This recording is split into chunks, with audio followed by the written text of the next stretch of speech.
Right now, your car is running on something that began its journey millions of years ago, buried deep beneath solid rock, completely hidden from human sight.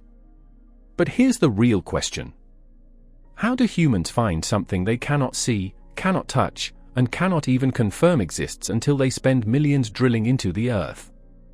And once they do find it, how does that hidden liquid turn into the fuel that powers hundreds of millions of vehicles every single day? The answer is far more complex, dangerous, and fascinating than most people ever realize. Gasoline is one of the most consumed fuels on the planet. Every single day, around 800 million vehicles burn through more than 7 billion liters of it. Nearly 2 billion gallons of fuel, consumed across the world in just 24 hours. A number so large that it is almost impossible to fully comprehend. Yet this single liquid quietly powers modern civilization. Cars, motorcycles, airplanes, and entire economies depend on it every day. But before gasoline ever reaches a gas station pump, it goes through a long and dangerous journey. A journey that most people never see and rarely think about. Have you ever wondered how gasoline is actually made? Gasoline is a liquid fuel derived from petroleum. It is a complex mixture of lightweight hydrocarbons made of carbon and hydrogen atoms. These molecules are carefully refined and processed into usable energy. Energy powerful enough to run internal combustion engines across the world. Engines that move vehicles, aircraft, and entire transportation systems. But the story of gasoline does not begin with machines. It begins deep inside the earth, long before modern history. Humans have used petroleum for thousands of years, but everything changed in the 19th century. In 1859, Colonel Edwin Drake drilled the first commercial oil well in Pennsylvania. That moment marked the beginning of the modern petroleum industry. From that point, oil rapidly became one of the most important resources on Earth. Kerosene lamps brought oil into homes and cities for lighting. Internal combustion engines then changed transportation forever. By 1908, Henry Ford's Model T made cars accessible to ordinary people. And gasoline demand exploded across the globe. During both world wars, oil became even more critical. It powered tanks, aircraft, and massive naval fleets. It became a strategic resource that shaped the outcome of global conflicts.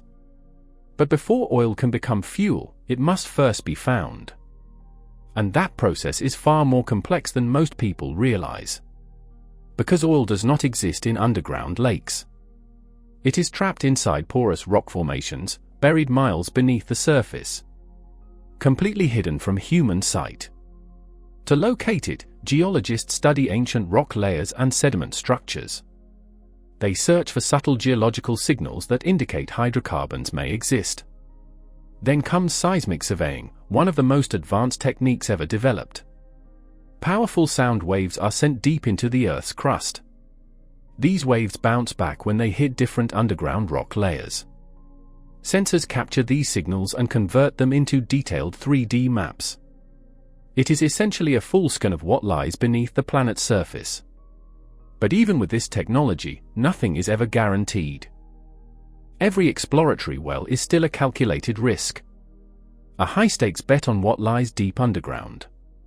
If oil is discovered, it is transported to massive refineries for processing. Here, crude oil is transformed into gasoline, diesel, jet fuel, and more.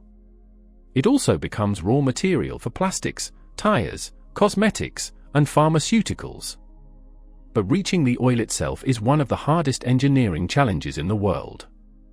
Because drilling does not go straight down in a simple line. It passes through layers of rock formed over hundreds of millions of years. Each section of drill pipe is about 33 feet long. Depending on the rock, drilling one section can take up to an hour. Then the pipe is lifted, a new section is added, and the process continues again.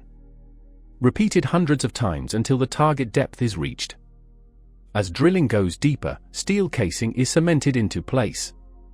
This stabilizes the well and prevents different underground layers from mixing. At the same time, a special fluid called drilling mud is continuously circulated. It cools the drill, removes rock cuttings, and controls pressure inside the well. Because if pressure is not controlled, a blowout can happen. A sudden and violent release of underground fluids, which can lead to fires, explosions, and severe environmental damage. That is why drilling is a slow, careful, and highly controlled process. But when it works correctly, the reward is worth every step.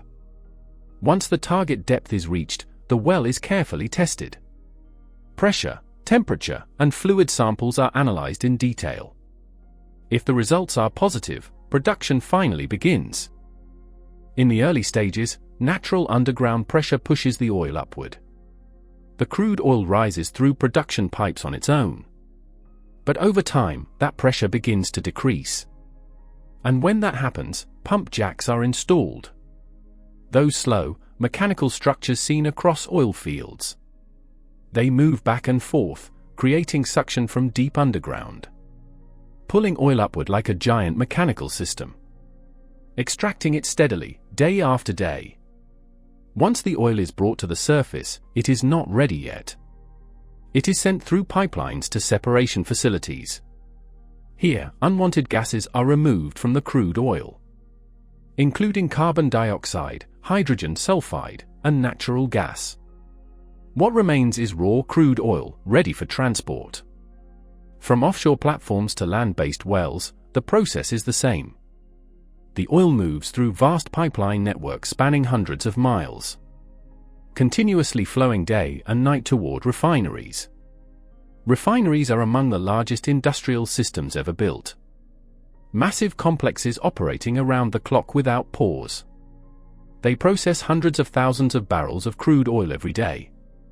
Inside these facilities, crude oil is heated to extreme temperatures. Then it enters towering distillation columns. Here, separation happens based on boiling points of each component. Different molecules rise and condense at different levels inside the tower.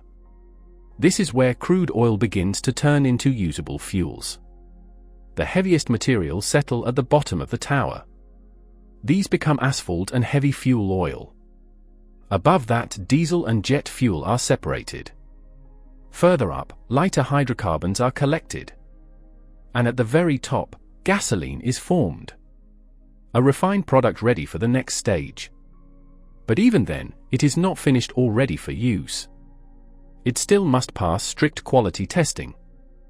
Every batch of gasoline is tested in combustion engines. This determines its octane rating and performance quality. Octane measures how well fuel resists knocking inside engines.